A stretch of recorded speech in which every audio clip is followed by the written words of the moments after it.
prime number. The natural number which have only two factors are called prime number.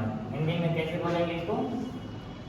वैसी प्राकृत संख्या जिसका केवल दो धनात्मक गुणनखंड हो उसको अभाज्य संख्या कहते हैं, या वैसी संख्या जो 1 और स्वयं से विभाजित होगा उसको अभाज्य या ऋण संख्या कहते हैं।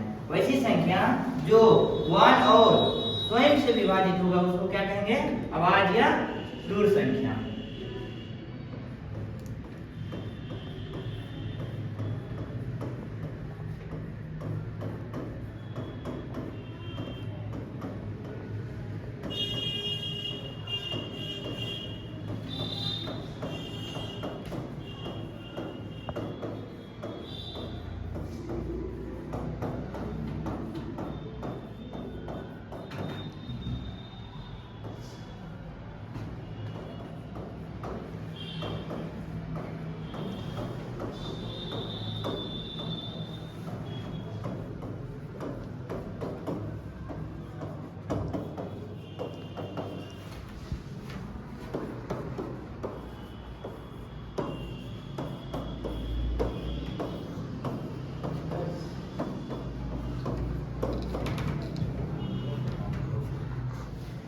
देखिए प्राइम नंबर किसको कहेंगे? इसमें कौन सा प्राइम नंबर है? नेचुरल नंबर ये है। नेचुरल नंबर क्या होता है? All the counting number are called natural number. गिनती की संख्या को क्या कहते हैं? प्राकृत संख्या। गिनती की संख्या को क्या कहते हैं? प्राकृत संख्या। प्राकृत संख्या को किससे सूचित करेंगे? कैपिटल एन से। देखिए और लिखाए हैं वैसी संख्या जो एक और स्वयं से विभाजित होगा उसको अभाज्य या ऋण संख्या कहते हैं। इंग्लिश में लिखा है the natural number which have only two factor are called prime number. वैसी प्राकृत संख्या जिसका केवल दो धनात्मक गुणनखंड होगा उसको कौन नंबर कहेंगे? प्राइम नंबर कहेंगे। वैसी प्राकृत संख्या जिसका केवल दो धनात्मक गुणनखंड होगा उसको कौन संख्या कहेंगे? प्राइम नंबर कहेंगे, अभाज्य या ऋण संख्या कहेंगे। दूसरी परिभाषा है वैसी संख्या जो एक और स्वयं से विभाजित होगा। एक से और स्वयं वही नंबर से विभाजित होगा उसको अभाज्य ऋण संख्या कहेंगे। देखिए एक किससे विभाजित हो रहा है? 1 से। 2 किससे विभाजित होगा? 1 से और 2 से। 3 किससे विभाजित होगा? 1 से। 4 1 से, 2 से एंड 4 से। 5 1 से, 5 से। 1 से, 2 से, 3 से एंड 6 से। 7 किससे विभाजित होगा? 1 से एंड 7 से।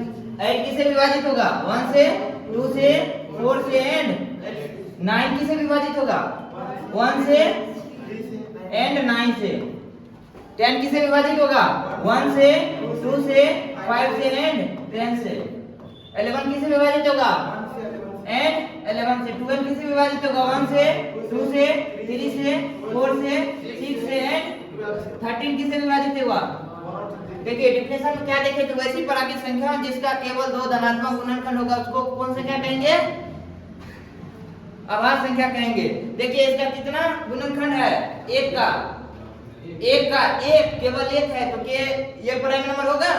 नहीं होगा। 2 कितना फैक्टर है? 2 तो ये प्राइम नंबर होगा? कितना फैक्टर होना चाहिए? ओनली 2 से ज्यादा नहीं होना चाहिए और 2 से कम भी नहीं। 3 का कितना फैक्टर है? 3 का 2 तो प्राइम नंबर होगा। 4 का कितना फैक्टर है? प्राइम नंबर होगा। 5 का कितना फैक्टर है? प्राइम नंबर होगा। कितना फैक्टर है 6 का? Prime number. 7 में कितना फैक्टर है? प्राइम नंबर होगा। 8 में कितना है? प्राइम नंबर होगा। 9 होगा, 10 होगा, 11 होगा, 12 होगा, 13 होगा। बताइए तो इसी तरह आप 1 से लेकर 15 तक में कितना प्राइम नंबर होगा? याद रखने को 10 तक ही बताइए कितना प्राइम नंबर होगा? 4 2 3 5 एंड 7। बताइए 25 तक में कितना होगा? 9 होगा। 50 तक में कितना होगा? 15 होगा। 100 तक में कितना होगा? 25 होगा। लिखते हैं देखिए ध्यान से 2 3 5 7 11 13 17 19